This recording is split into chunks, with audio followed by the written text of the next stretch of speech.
No more Mr. Nice Guy.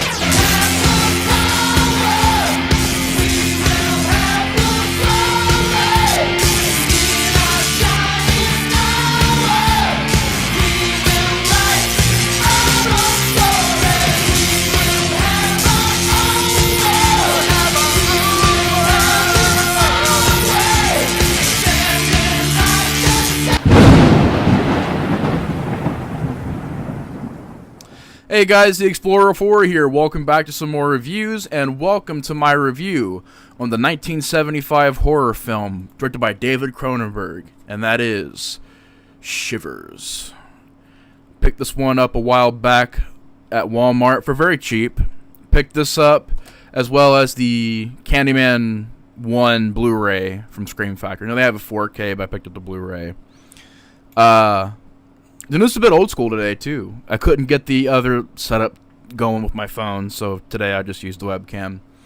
But yeah, Shivers, a 1975 film, 6.3 on IMDb.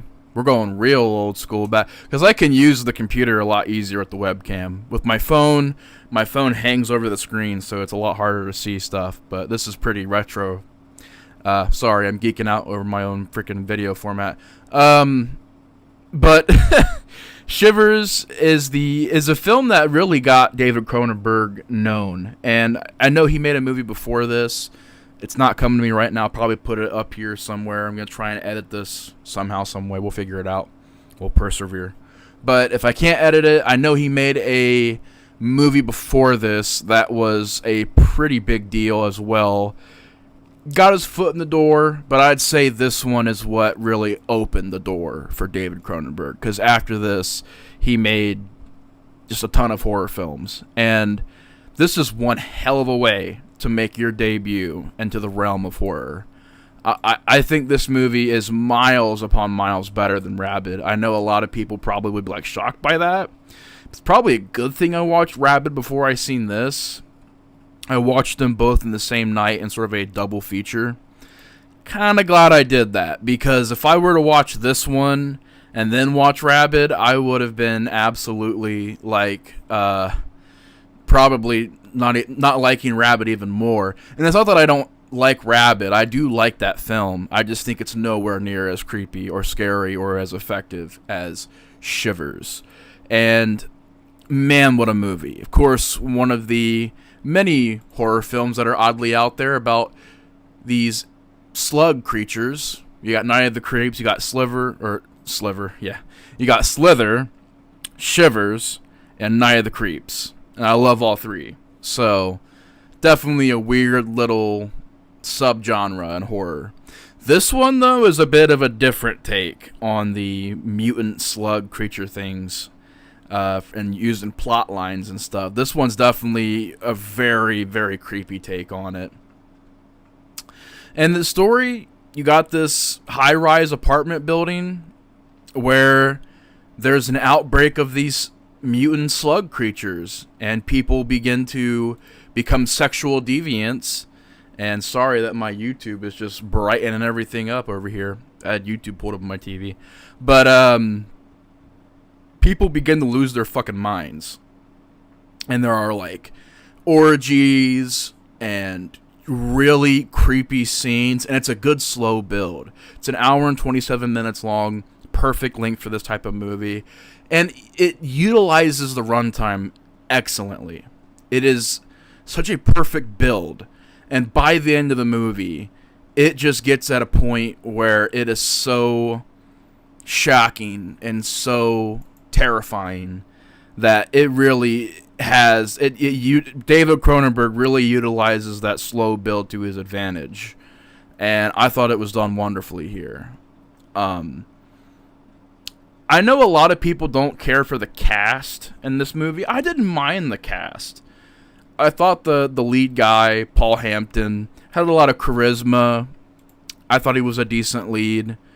Joe Silver is also in this movie from Rabid.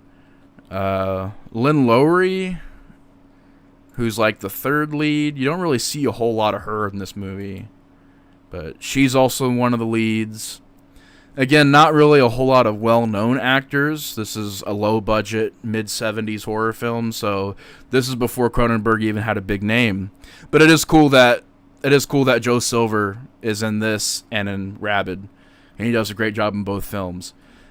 I don't mind the characters; they're not amazing, but I don't mind them. The lead guy has, like I said, a charisma factor to him. I thought he had a lot of humor. And I thought he came across as a decent person. So I didn't mind the lead guy. The acting is pretty decent for what it is. I think the main selling points of this movie is the special effects, which look pretty good for the time and the money they had, and the idea. The concept of this movie is so creepy. And it is the perfect build to the end. Because you think by the end of a horror film, there's all this carnage and chaos. There's going to be a lot of music, right? Not in this one. This one, it gets real quiet at the end of the film. And this character slowly realizes that he's the last human left in an apartment complex full of infected people. And these people aren't like the infected people from Rabid, where it's basically zombies and people act like they're crazy, like it's the crazies or something like that. They're normal people that are having orgies and killing people and spreading the virus through sex, these slug things through sex. And they're doing crazy stuff. There's no laws, no limits with this shit. And there's weird shit you see. And it's just total madness. The ending is total madness. I thought it captured it a lot better here than in Rabid, in my opinion. And I keep bringing up Rabid because Rabid's a very similar film, but I don't think, despite the bigger budget, it captured the chaos of this movie. And you have moments that remind me of, like, The Shining, where it just gets random, but the randomness is what makes it scary. Sort of like Hereditary as well. It's just, there's the random factor that makes it uncanny and scary. There's a scene in this movie where the lead guy walks into a room, and this dude's like, "Do you like my daughter?" And he walks over, and you get the idea that his father and daughter are like in an incest relationship now because of their minds being all fucked up. And they start making out. He walks down some stairs. You got these girls with dog collars on, crawling the floor, up at the guy. Really just creepy. And there's no, like, creepy lighting or music. It's just the thought of it. The thought that this guy is going from room to room, seeing this absolutely crazy stuff. And he just realizes, and you realize as the audience, slowly as it goes, that everybody around him is infected. And that he's the only one left. And it's a very scary ending. It's a creepy ending. Of course, the virus gets out, spreads. The end credits is going.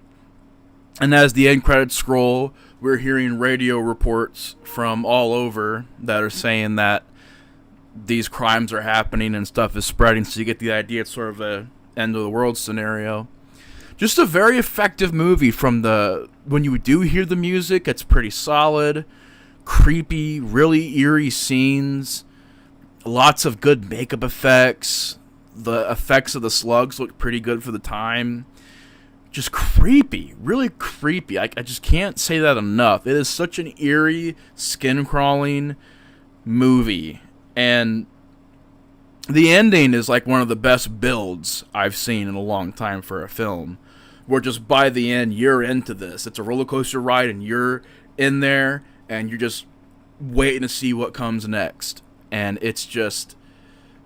it's an absolutely crazy movie. I think it's a really solid debut film from David Cronenberg. Easily one of my favorite films he's done.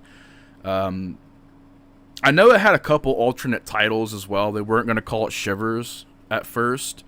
Although I'm trying to get the alternate titles here. But I think Shivers is a much better title than the ones they chose. I'm trying to find some. But I know they had some alternate titles. I know at the time this is a pretty big movie. A lot of people were talking about it and sort of the controversy. And also, just this is when we really seen David Cronenberg get his style for at least the horror genre. What he was doing, what his style was going to be, was body horror. and it really got signed and sealed with this movie, and was able to he was able to utilize that to his advantage. So I think I got the alternate titles here. So it's also known as... Oh, oops. It just gave me the freaking box office. I don't want the box office. I want the alternate titles. Also known as It Came From Within. So, yeah, I don't really care for that one. I like, Shivers better. That's a better one. I guess it was also known as the Parasite Murders. Again, I'd prefer... Shivers is a great title for the film. Cool poster, too. And it's just a really good movie. Really solid. If you haven't seen Shivers, I highly, highly recommend this film. It's extremely well made. But anyways, guys, thank you guys so much for tuning into the review. Hope you guys enjoyed the video. If you've seen this film, comment down below your guys' thoughts on it. But anyways, y'all, that's going to do it for the review. Thank you guys so much for watching. Take care. And I'm going to try and post, if I'm able to edit. I don't know if I'm going to be able to edit this video or not. I'm going to try and put the rating up here somewhere. But we might have to go old school for this one and just have no editing. But anyways, y'all, see you guys later. Take care. Thank you guys so much for watching. Peace.